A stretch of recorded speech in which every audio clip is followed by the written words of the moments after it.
Bapa, di dalam seluruh rangkaian ibadah yang telah kami ikuti, dari awal Kau memanggil kami untuk beribadah, dan Kau kembali mengingatkan kami, menyadarkan kami, siapa diri kami di hadapan Allah yang Maha Kudus. Kami adalah orang-orang yang berdosa, kami adalah orang-orang yang seringkali tidak setia kepada perintah-perintah Tuhan, dan kami Tuhan seringkali juga membelot kepada berhala-berhala yang ada di dalam dunia ini. Dan Bapa, ketika kami mendengarkan firman-Mu pada hari ini Tuhan, biar firman-Mu hari ini menjadi pedang yang bermata dua, yang kembali menunjukkan kepada kami setiap keberhalaan yang ada di dalam hati kami Tuhan. Dan firman-Mu kami juga berdoa dapat membawa kami juga kembali untuk melihat kepada Injil-Mu yang setia, bahwa Engkau terlebih lagi setia Tuhan kepada kami Tuhan, orang-orang yang seringkali tidak setia kepadamu ini Bapa. Dan biar firman hari ini juga menjadi kabar baik bagi kami semua, terutama untuk menjalani kehidupan kami di tengah-tengah dunia yang penuh berhala ini Tuhan. Dan bagaimana kami hidup menjadi orang-orang yang lebih daripada pemenang, karena Engkau telah memenangkan setiap pertandingan di dalam dunia ini. Terima kasih Bapak, Kau berbicara kepada kami melalui firman hari ini. Dalam nama Kristus kami berdoa dan mengucap syukur. Amin. Saudara, kalau saya bisa katakan musuh terbesar di dalam iman kekristenan kita tidak lain tidak bukan adalah berhala. Seorang filsafat Yahudi yang saya pernah baca bahkan menyimpulkan bahwa Alkitab itu berfokus pesannya kepada penolakan terhadap berhala.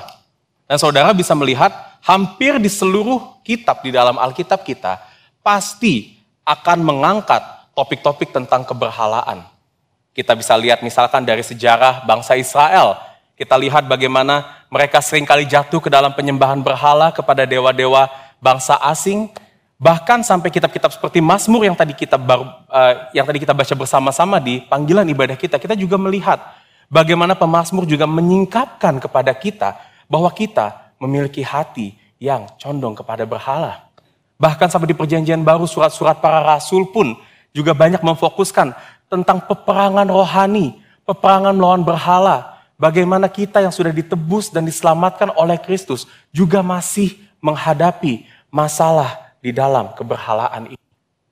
Dan saudara, masalah ini pun juga ternyata masih berlangsung sampai saat ini. Dan juga saudara, masalah ini adalah masalah terbesar bagi gereja Tuhan. Dan termasuk gereja kita saat ini. Saudara, kita yang masih hidup di dalam dunia ini, kita yang masih hidup di dalam kedagingan kita masih tidak akan bisa lepas dari keberhalaan ini.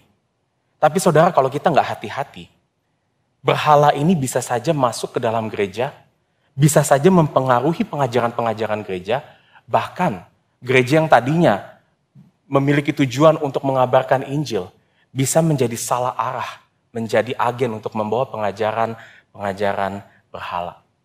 Dan inilah saudara yang menjadi fokus utama di dalam surat yang akan kita baca bersama-sama kepada salah satu gereja di kitab Wahyu, di mana gereja ini saudara dikatakan telah berkompromi terhadap penyembahan berhala. Kita akan masuk saudara hari ini ke gereja keempat dari 7 gereja di kitab Wahyu pasal 2-3. Dan gereja ini adalah gereja yang berlokasi di Tiatira. Dan hari ini kita akan belajar bersama saudara dari gereja ini tentang bagaimana kita dapat bertahan dan juga berjuang melawan berhala-berhala yang ada di dalam dunia ini. Mari bersama-sama saudara kita akan membuka firman Tuhan kita. Kita akan membaca kitab Wahyu pasal kedua. Wahyu pasal kedua ayat 18-29. Bagian ini adalah bagian terpanjang dari 7 gereja yang ada di dalam kitab Wahyu. Ini adalah perikop terpanjang. Dan saudara, kita akan baca bersama-sama perikop ini dan kita akan mempelajari bersama-sama apa yang Tuhan nyatakan tentang keberhalaan dan juga tentang kuasa Kristus atas berhala melalui surat ini. Mari bersama-sama kita baca Wahyu pasal 2 ayat 18-29. Inilah firman Tuhan. Dan tuliskanlah kepada malaikat jemaat di Tiatira, inilah firman anak Allah yang matanya bagaikan nyala api dan kakinya bagaikan tembaga. Aku tahu segala pekerjaanmu, baik kasihmu maupun imanmu, baik pelayananmu maupun ketekunanmu. Aku tahu bahwa pekerjaanmu yang terakhir lebih banyak daripada yang pertama. Tetapi aku mencela engkau, karena engkau membiarkan wanita Isabel yang menyebut dirinya nabiah, mengajar dan menyesatkan hamba-hambaku, supaya berbuat zina dan makan persembahan-persembahan berhala. Dan aku telah memberikan dia waktu untuk bertobat, tetapi ia tidak mau bertobat dari zinahnya.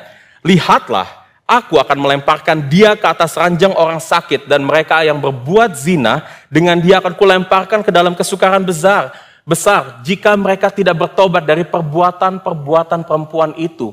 Dan anak-anaknya yang akan kumatikan, dan semua jemaat akan mengetahui bahwa akulah yang menguji batin dan hati orang, dan bahwa aku akan membalaskan kepada kamu setiap orang menurut perbuatannya. Tetapi kepada kamu, yaitu orang-orang lain di Tiatira yang tidak mengikuti ajaran itu dan yang tidak menyelidiki apa yang mereka sebut seluk-beluk iblis, kepada kamu aku berkata, aku tidak mau menanggungkan beban lain kepadamu, tetapi apa yang ada padamu peganglah itu sampai aku datang. Dan barang siapa menang akan dan melakukan pekerjaanku sampai kesudahannya, kepadanya akan kukaruniakan kuasa atas bangsa-bangsa, dan ia akan memerintah mereka dengan tongkat besi. Mereka akan diremukkan seperti tembikar tukang periuk, sama seperti yang kuterima dari Bapakku, dan kepadanya akan kukaruniakan bintang timur. Siapa bertelinga, hendaklah ia mendengarkan apa yang dikatakan Roh kepada jemaat-jemaat. Demikianlah firman Tuhan. Saudara, kita akan melihat 3 poin tentang berhala yang harus kita waspadai yang disampaikan dalam surat ini. Yang pertama, kita akan melihat kompromi terhadap berhala. Yang kedua, konsekuensi atas berhala. Dan yang ketiga, hal yang lebih baik daripada berhala. Kita akan melihat ketiga poin ini lebih dalam lagi, saudara. Jadi jangan tutup Alkitab kita, karena saya akan merujuk poin-poin yang lebih dalam ini kepada ayat-ayat di dalam firman kita hari ini. Mari kita masuk ke poin yang pertama, kompromi terhadap berhala. Saudara, surat yang ditujukan kepada gereja Tiatira ini ditulis sebenarnya serupa dengan pola surat untuk ketujuh gereja yang kita sudah lihat sebelumnya, seperti surat di Efesus, surat untuk jemaat di Pergamus. Tuhan Yesus yang memberikan pesan ini melalui pewahyuan Yohanes, menuliskan surat ini dengan pertama-tama memuji terlebih dahulu gereja di Tiatira akan segala pekerjaannya. Saudara bisa lihat itu di ayat 19. Yang dikatakan sebagai pekerjaan yang baik, baik dalam kasihmu maupun imanmu, baik pelayananmu maupun ketekunanmu. Dan Tuhan Yesus juga berkata, aku tahu bahwa pekerjaanmu yang terakhir lebih banyak daripada yang pertama. Tuhan Yesus di sini tetap memberikan satu pujian, dia tetap mengetahui saudara bahwa gereja Tiatira adalah gereja yang juga bertumbuh di dalam pelayanannya. Panggilan Injil dan pelayanan Injil yang dilakukan oleh gereja Tiatira juga menghasilkan buah-buah yang dikatakan juga lebih banyak daripada sebelumnya. Nah saudara, tapi kalau saudara perhatikan dari surat pertama sampai surat keempat, pujian Tuhan Yesus kepada gereja-gereja ini seakan-akan berkurang. Dan kita akan masuk saudara kepada apa yang Tuhan peringatkan kepada gereja Tiatira, yang kalau kita lihat, ini adalah peringatan yang lebih banyak, lebih besar, dan lebih mencekam daripada gereja-gereja sebelumnya. Nah saudara, di balik pujian atas pertumbuhan gereja Tiatira ini, Tuhan Yesus memberikan peringatan keras yang kita bisa lihat di ayat 20. Di situ dikatakan bahwa jemaat Tiatira telah melakukan praktek berhala. Dan praktek ini dikatakan sebagai praktek zina dan makan persembahan-persembahan berhala. Nah saudara, untuk mengerti lebih lanjut tentang praktek berhala yang dilakukan oleh jemaat di Tiatira ini, izinkan saya menjelaskan sedikit tentang background, latar belakang apa yang terjadi di dalam gereja Tiatira sampai mereka melakukan penyembahan berhala seperti ini. Jadi saudara, di abad pertama, kota Tiatira itu terkenal sebagai kota pusat perdagangan di kawasan Asia Minor pada saat itu. Karena itu saudara, bisa dikatakan sebagian besar penduduk kota Tiatira itu adalah pedagang. Mata pencaharian utamanya adalah pedagang. Apakah itu mereka berdagang kain, berdagang barang-barang kayu, berdagang alat-alat dari tembaga, berdagang rempah-rempah. Dan saudara, untuk meregulasi perdagangan di kota itu, pemerintah pada saat itu membuat yang namanya serikat pedagang. Jadi masing-masing pedagang yang menjual komoditas yang sama dikumpulkan, dan mereka di situ membuat serikat pedagang. Katakanlah kalau saudara di Tiatira itu ada pedagang kain, saudara harus tergabung dalam serikat pedagang kain. Kalau saudara pedagang kayu, saudara harus terikat atau bergabung dengan serikat pedagang kayu. Nah tujuannya serikat pedagang ini adalah supaya aktivitas perdagangan itu saling menguntungkan di kota Tiatira. Karena kalau aktivitas perdagangan menguntungkan, otomatis kotanya juga menjadi kota yang menguntungkan, kota yang maju. Tapi saudara, masalahnya di tiap-tiap serikat pedagang itu, mereka memiliki dewa-dewa yang mereka sembah masing-masing. Saya nggak tahu nama dewanya, tapi bisa saja kalau mereka adalah serikat pedagang kain, mereka menyembah dewa kain. Yang ketahui saudara ya, saya nggak tahu beneran namanya apa itu. Tapi mereka punya dewa masing-masing. Dan sudah menjadi rutinitas bagi setiap serikat pedagang pada waktu itu untuk mereka mengadakan acara rutin, mengadakan festival atau perayaan yang dimana semua anggotanya itu harus berkumpul, mereka mengadakan rapat, review tentang performance dari barang dagangan mereka, dan di waktu yang sama, mereka juga harus melakukan penyembahan kepada dewa-dewa yang mereka anggap memberikan keuntungan, memberikan perlindungan bagi masing-masing serikat pedagang itu sendiri.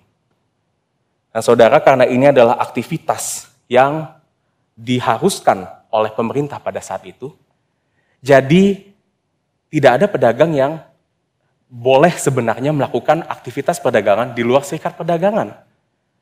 Kalau saudara nggak mau ikut serikat perdagangan pada saat itu, maka resikonya dagangan saudara akan susah laku. Saudara mungkin akan diembargo. Orang-orang akan memandang saudara sebagai pihak oposisi yang bisa menjadi satu ancaman bagi kelangsungan kegiatan perdagangan di kota itu pada saat itu. Jadi saudara bayangkan kalau kita pada saat itu tidak mau ikut, kalau kita pedagang dan kita nggak mau ikut serikat perdagangan, hidup kita pasti akan susah sekali.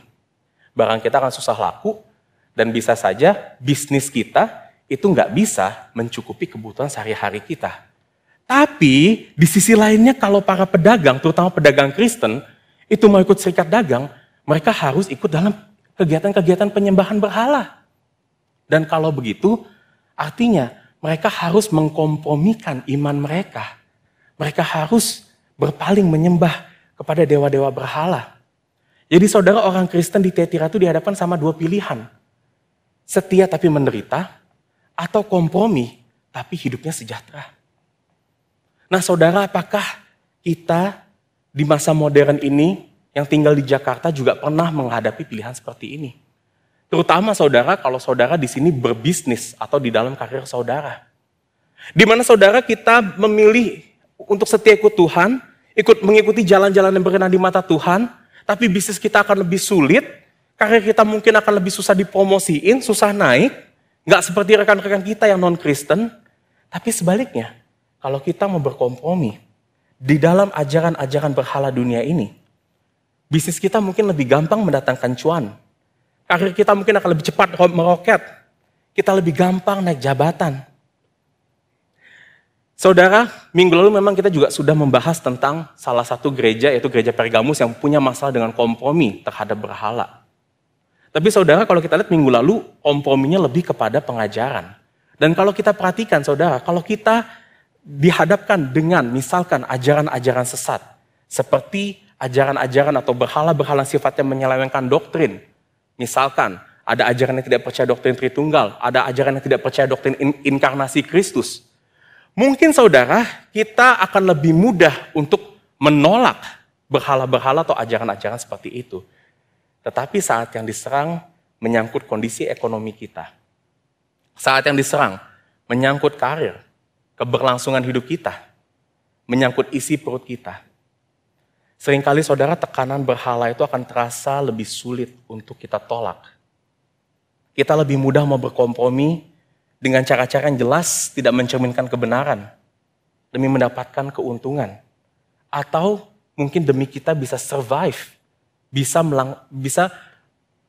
menjalankan keberlangsungan kehidupan kita. Apalagi kita tahu bersama kalau kita berbicara tentang bisnis di Indonesia.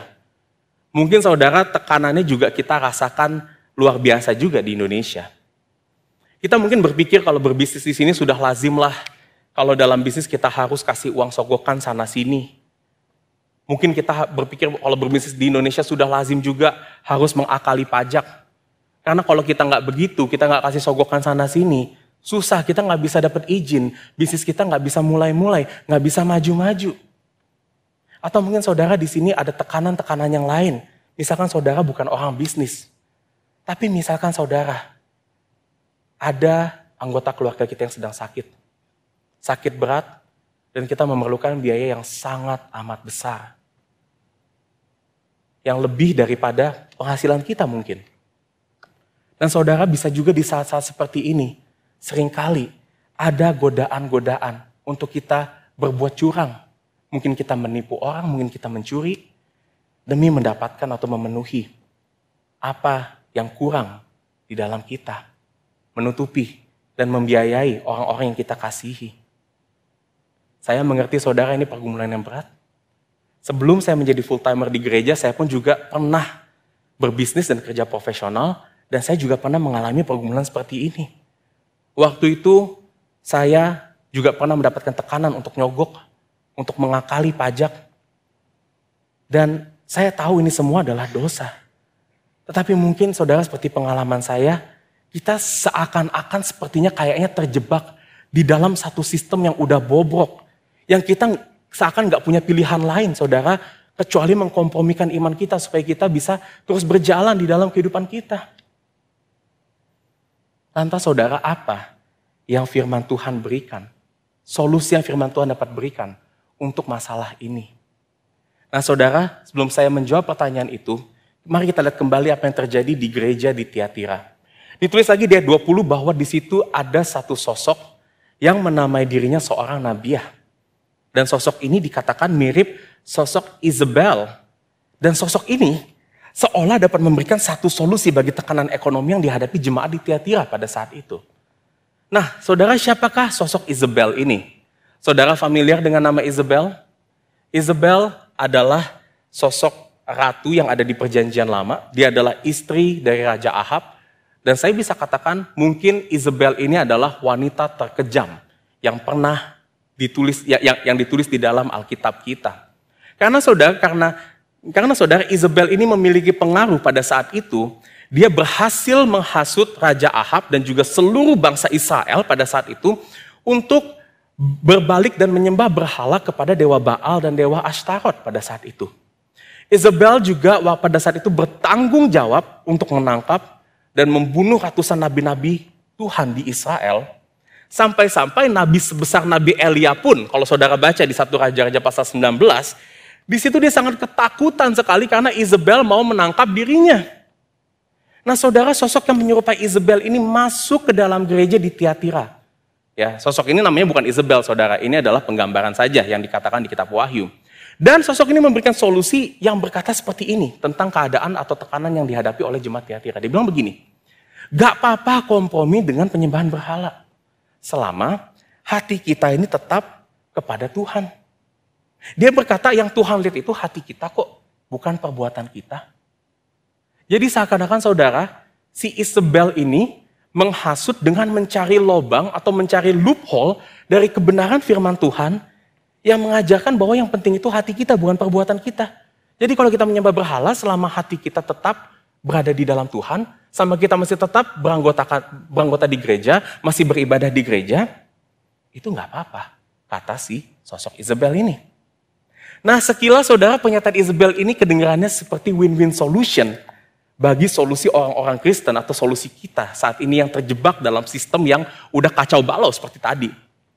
Di mana kita di sini masih tetap dapat mempertahankan iman kita, tapi di waktu yang sama juga sepertinya ada sebuah permission, ada sebuah izin yang diberikan untuk kita boleh menyembah berhala sehingga kehidupan kita bisa sejahtera juga. Pertanyaannya, apakah ini solusi yang tepat? Apakah ini solusi yang benar, solusi yang berasal dari Tuhan?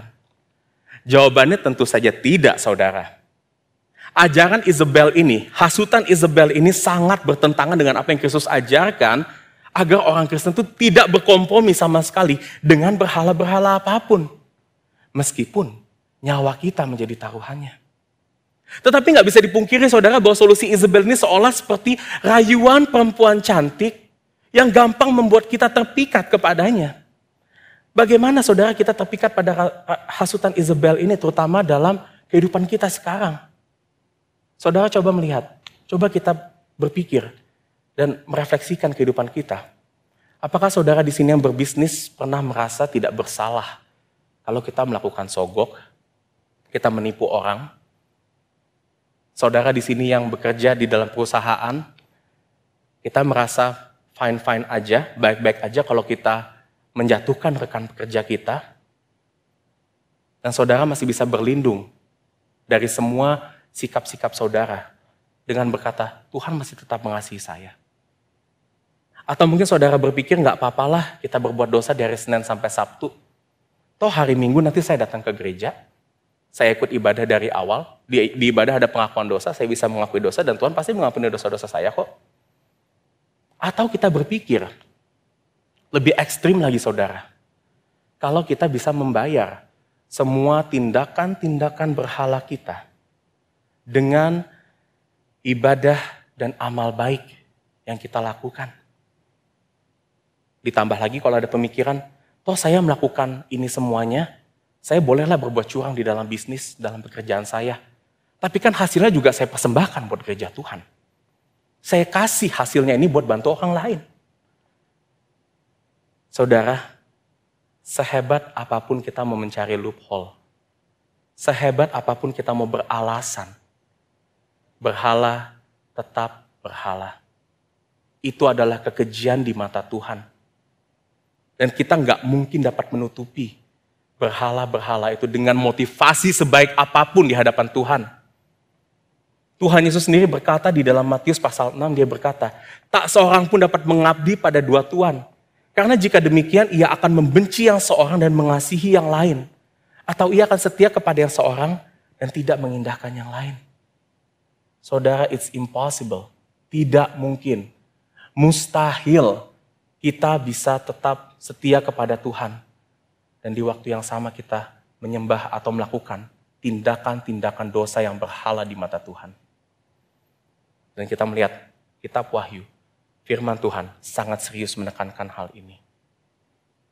Dan saudara, kalau kita masih terpikat oleh hasutan Isabel ini, kita masih mau pakai jalan-jalan berhala, masih mau mencoba mencari loophole dari keadaan kita, dari kebenaran firman Tuhan, maka siap-siap saudara. Ada konsekuensi yang akan datang atas tindakan-tindakan berhala kita itu. Kita masuk ke poin kita yang kedua. Konsekuensi atas berhala. Saudara, mungkin sampai detik ini kita masih bergumul. Otak saudara mungkin saat ini lagi berpikir, bermain-main, bagaimana kita masih bisa mengakali berhala ini dalam kehidupan kita.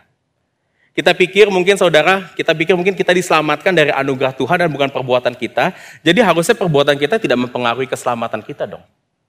Jadi kalau kita berkompromi dikit-dikit sama jalan berhala tapi motivasinya baik, harusnya boleh dong. Saudara, pernahkah kita mendengar firman Tuhan yang berkata bahwa tidak ada pohon yang baik menghasilkan buah yang tidak baik. Dan juga tidak ada pohon yang tidak baik menghasilkan buah yang baik. Dengan kata lain saudara, perbuatan kita itu adalah buah dari hati kita. Jika kita masih melakukan perbuatan-perbuatan berhala, sesungguhnya sebenarnya hati kita pun masih terikat pada berhala, apapun itu alasannya. Apakah kita kompromi karena kepepet? Kita pakai jalan berhala karena kalau kita nggak begitu bisnis kita bisa rugi, hidup kita jadi susah? Saya mengerti saudara, alasan-alasan yang kita sering kemukakan saat kita kompromi, itu terdengar alasan-alasan yang valid. Dan seringkali saudara kita bisa menemukan masa-masa kalau kita nggak kompromi, kelihatannya kita nggak punya jalan lain untuk keluar dari masalah kita. Tapi sekali lagi saudara, Alkitab dengan konsisten dan tegas selalu menegaskan, di mata Tuhan itu nggak ada yang namanya jalan tengah. Apakah kamu ikut Tuhan atau ikut berhala, kita nggak akan bisa seperti yang dikatakan di kitab Matius tadi, mengabdi pada dua tuan. Dan jika kita lihat dalam tulisan Tuhan Yesus kepada gereja di Tiatira ini, ia nggak main-main ia nggak main-main saudara terhadap berhala di dalam gereja Tuhan dan di dalam diri kita. Kita lihat saudara di awal ayat 18, kita mundur sedikit ke ayat 18, di mana di situ Tuhan Yesus menyatakan dirinya sebagai anak Allah yang digambarkan di situ, matanya bagaikan nyala api dan kakinya bagaikan tembaga. Bahasa aslinya saudara tembaga ini berkata seperti perunggu yang mengkilap. Jadi saudara jika kita melihat Alkitab ya menyatakan Tuhan ya sebagai nyala api, cahaya yang mengkilap. Saudara khusus di gereja Tiatira ini Tuhan menyatakan dirinya di dalam nyala api yang mengkilap itu sebagai Tuhan yang Maha Kudus. Dan kepada jemaat di Tiatira digambarkan bahwa nyala api itu ada di matanya Tuhan. Yang artinya saudara, dengan mata kekudusannya, Tuhan betul-betul melihat apa yang ada di dalam hati jemaat di Tiatira pada saat itu. Apakah hati mereka betul-betul setia kepada Tuhan? Atau hati mereka malah terpaut kepada berhala? Dan Tuhan tahu semuanya saudara. Mata yang menyala dengan api itu melihat sampai kedalaman hati kita. Bahkan saudara, kita sekalipun kadang tidak bisa melihatnya dan menyadarinya. Dan Tuhan saudara, di dalam nyala mata api. Kalau saudara perhatikan di dalam Alkitab, kalau Tuhan sudah datang dengan api, kita lihat beberapa peristiwa-peristiwa di mana api kekudusan itu akan menghanguskan hal-hal yang tidak kudus. Yang berarti, kalau Tuhan sudah melihat hal-hal yang tidak kudus di dalam diri manusia, yang pantas untuk kita terima adalah kita dihukum, dihanguskan karena keberhalaan kita. Tetapi saudara kalau kita lihat di ayat 24, Tuhan sebenarnya tidak serta-merta menjatuhkan hukuman begitu saja bagi kita.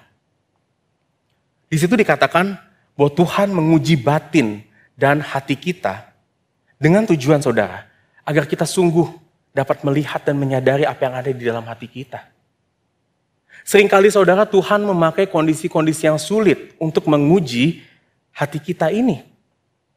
Apakah kita akan tetap setia dalam kejujuran? Kita mau pakai cara yang benar dalam hidup ini, meskipun keadaan ekonomi lagi susah. Apakah saudara tetap setia, gak mencuri, gak membohongi orang? Padahal saudara saat ini dalam keadaan lagi butuh uang. Saudara, masa sulit dalam hidup kita itu seringkali menjadi ujian kesetiaan yang sangat ampuh. Karena saudara kalau hidup lagi gampang, lagi enak-enak aja, gampang buat kita, buat bilang kita mau ikut Tuhan.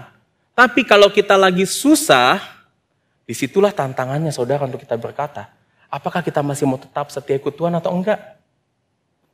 Dan di ayat 23 dikatakan bahwa respon dari ujian ini, apa yang menjadi jawaban kita, apa yang menjadi perbuatan kita, apakah itu perbuatan yang benar atau yang berhala, itulah yang menjadi acuan Tuhan.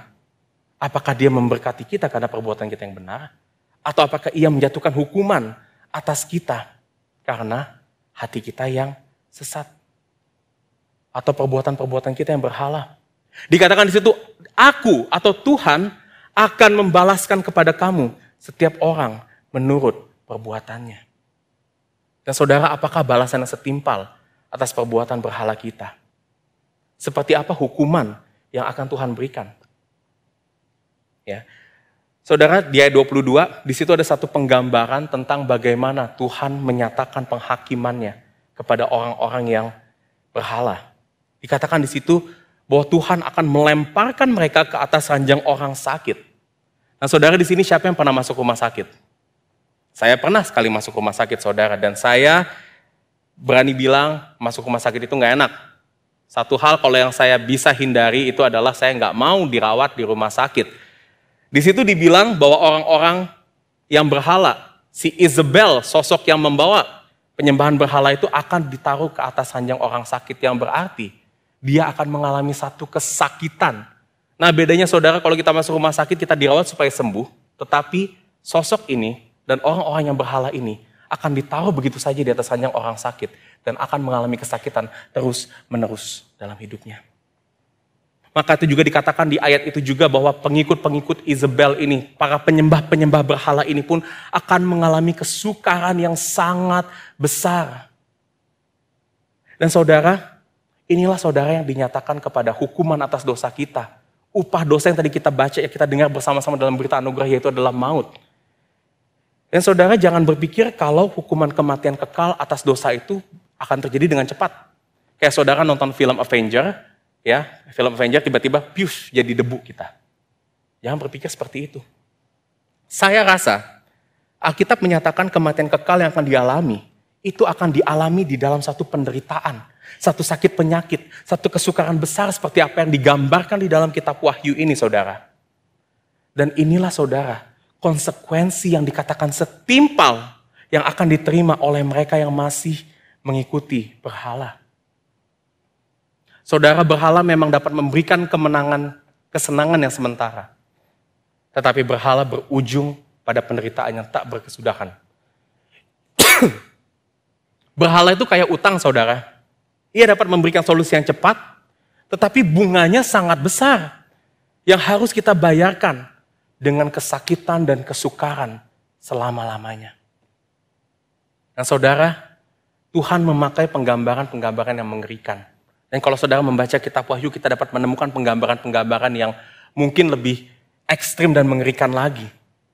Tapi tujuannya semata-mata penggambaran seperti ini bukan untuk nakut-nakutin kita. Tapi saudara, di sini Tuhan mau memberikan wake up call yang keras bagi kita semuanya. Agar kita sadar dan melihat bahwa kalau kita masih memegang berhala-berhala saat ini, itu punya satu ujung dan konsekuensi yang fatal, saudara. Tapi di situ Tuhan juga masih berkata, dia masih memberikan kesempatan bagi sosok Isabel itu untuk bertobat. Dia juga masih memberikan kesempatan, masih membuka pintu bagi kita semua, saudara, untuk bertobat. Dan saudara, mari kita bertobat waktu kita menyadari akan hal ini, akan keberhalaan kita. Kita lepaskan berhala ini. Karena berhala akan mendatangkan konsekuensi yang begitu besar, begitu fatal. Yang lebih kejam, lebih menyakitkan dari apa yang dapat kita pikir, dapat kita lihat, dapat kita duga. Tapi pertanyaannya, saudara, kalau kita meninggalkan berhala dunia ini, artinya hidup kita akan lebih susah dong. Kerjaan kita lebih akan susah naik, bisnis kita susah berkembang, mungkin kita harus berusaha lebih banyak daripada orang-orang lain. Dan kembali kepada pertanyaan di poin nomor 1, yang saya belum jawab tadi. Kalau gitu apa yang Alkitab dapat tawarkan sebagai solusi untuk melewati kehidupan kita yang sulit ini? Apakah kita pasrah begitu aja? Kita terima nasib aja kalau emang kita harus menderita ikut Tuhan? Bagaimana saudara kita dapat bertahan dengan setia pada jalan yang benar di tengah-tengah tekanan dan penderitaan yang dapat terjadi dalam kehidupan anak-anak Tuhan? Kita masuk ke poin yang terakhir. Poin yang ketiga. Hal yang lebih baik daripada berhala. Ternyata saudara, kalau kita lihat di ayat 24-28, tidak semua jemaat di Tiatira itu terhasut oleh rayuan si Isabel ini, atau ajaran Isabel ini untuk menyembah berhala. Kalau kita lihat memang di ayat 21-23, kita sudah melihat apa yang akan terjadi, hukuman apa yang akan diterima oleh mereka yang mengikuti hasutan Isabel untuk menyembah berhala. Tapi di ayat 24-28 kita juga akan melihat Tuhan akan menyatakan berkat bagi mereka yang dikatakan tidak mengikuti ajaran itu atau ajaran Isabel dan yang tidak menyelidiki apa yang mereka sebut seluk-beluk iblis. Saudara, jemaat Tiatira yang termasuk dalam kelompok ini, kelompok yang tidak mengikuti ajaran Isabel ini, mungkin pada saat itu memiliki beban kehidupan. Mereka menderita begitu rupa.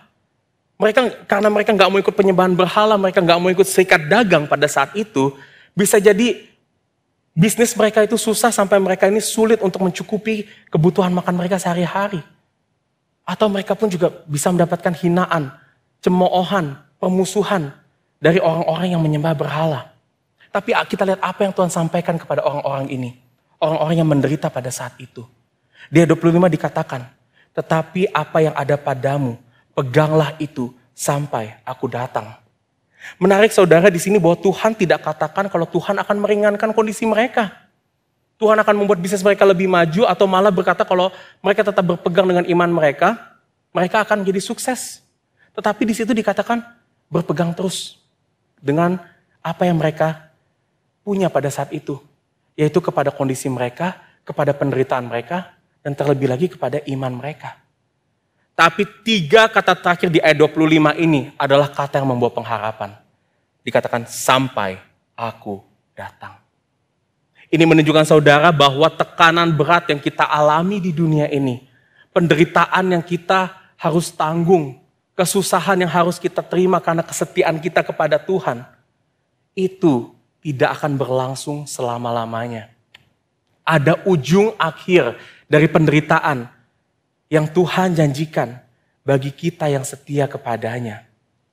Karena kalau kita lihat di ayat 26 dan 27, dikatakan di situ pada saat Tuhan datang kembali, nanti dikatakan Tuhan Yesus akan mengangkat mereka yang setia dan mengaruniakan kepada mereka kuasa atas bangsa-bangsa. Dan ia akan memerintah dengan tongkat besi. Katakan lagi, mereka akan diremukkan seperti tembikar tukang periuk, sama seperti yang kuterima dari Bapakku. Ayat ini berkata dengan kata lain saudara, bahwa Tuhan Yesus akan mengaruniakan kepada mereka yang tidak berkompromi pada berhala suatu otoritas yang memiliki kuasa untuk memerintah atas seluruh dunia ini. Dan otoritas ini berhubungan dengan suatu kerajaan yang tidak lain tidak bukan adalah kerajaan Allah, di mana Tuhan sendiri yang memerintah sebagai raja di dalam kerajaan ini.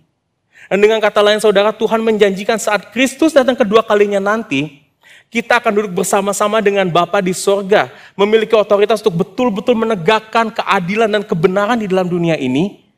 Dan saudara, dalam konteks kerajaan, kalau kita melihat kerajaan di konteks timur dekat kuno pada zaman itu, orang-orang yang duduk bersama-sama dengan raja itu bisa dikatakan sebagai anak-anak raja. Jadi saudara, kita semua yang saat ini menderita karena tetap setia mengikut Kristus sampai akhirnya, kita bukan semata-mata orang yang tertindas dan tidak berharga di dalam dunia ini. Tetapi kita semua dikatakan kita adalah anak-anak raja. Dan kalau saudara lihat pengakuan iman Westminster atau di Katekismus Besar Westminster pertanyaan 74 dikatakan bahwa kita telah diadopsi, diangkat menjadi anak Allah. Dan sebagai anak-anak Allah kita pun juga diangkat sebagai ahli waris dari seluruh janji-janji Allah. Nah menariknya saudara, kalau kita baca ayat 26 dan 27 ini, sebenarnya pernyataan di dalam dua ayat ini bukanlah pernyataan yang baru didengar oleh jemaat Tiatira pada saat itu. Dan saudara, ini juga bukan pernyataan yang baru di kitab Wahyu, karena ini sebenarnya adalah kutipan dari kitab Mazmur pasal kedua ayat 8 dan 9.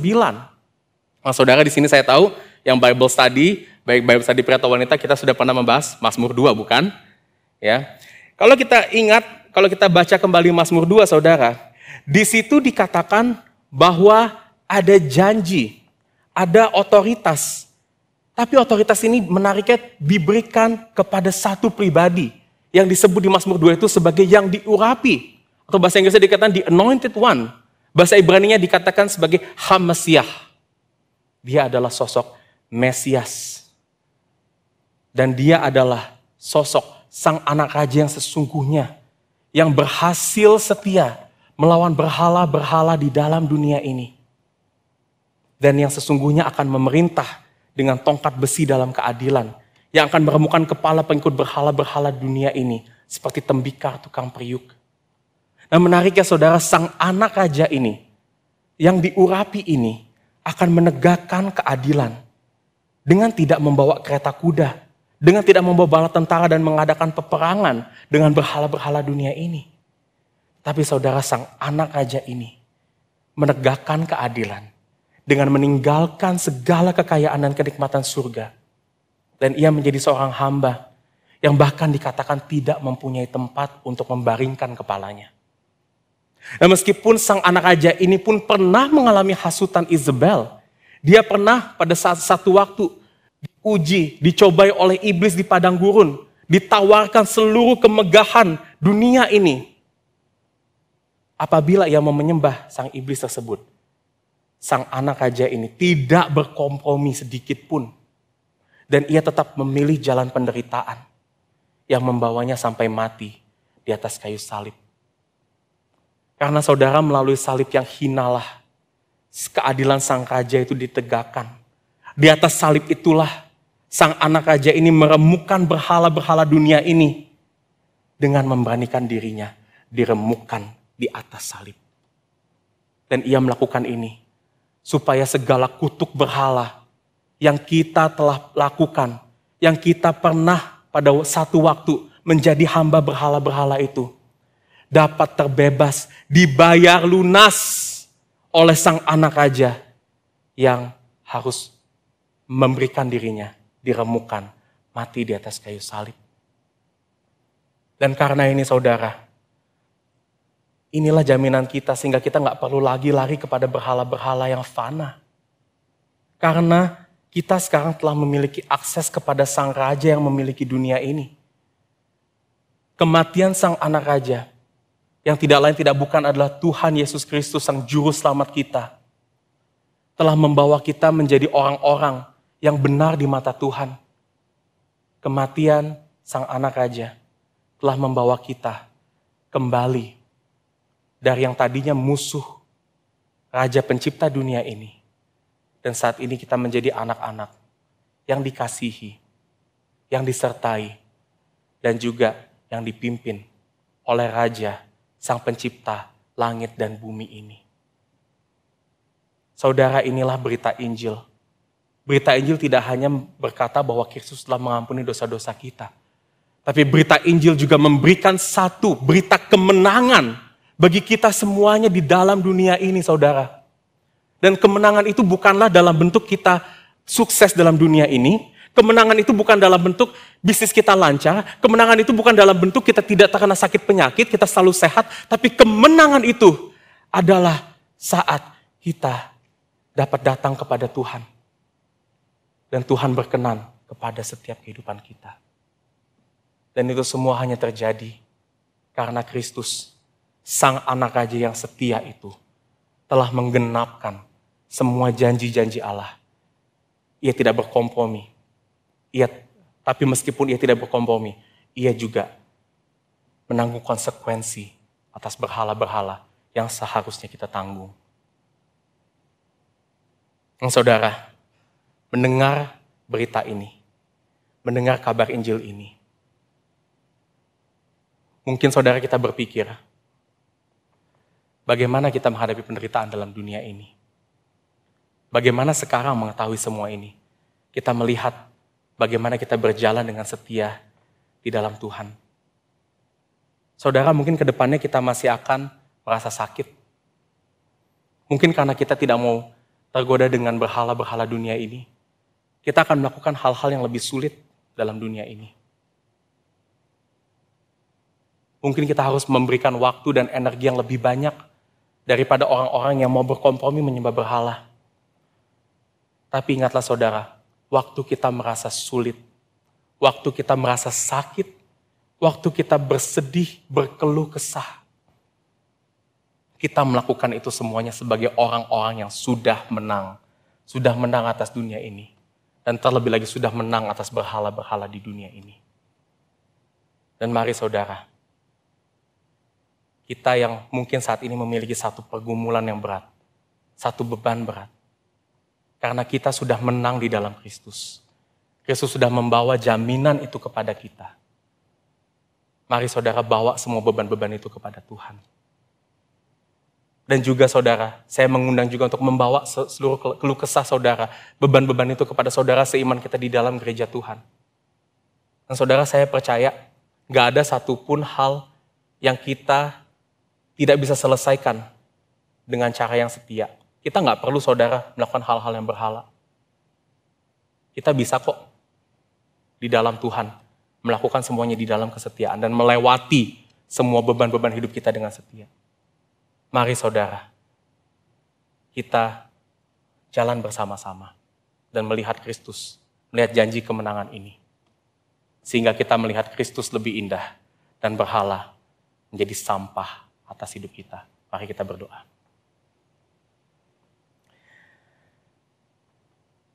Bapa, sungguh Kau telah menegur setiap kami melalui firman-Mu ini, menyatakan setiap keberhalaan-keberhalaan dalam kehidupan kami, Tuhan. Tetapi di waktu yang sama Kau juga memberikan kepada kami jaminan kemenangan atas kehidupan kami di dalam yang penuh dengan penderitaan dan berhala-berhala dunia ini. Dan Tuhan, kami berdoa agar Kau terus mengarahkan mata kami kepada keindahan Injil-Mu, Tuhan. Sehingga kami melihat-Mu sebagai sosok yang lebih indah daripada berhala-berhala di dalam dunia ini.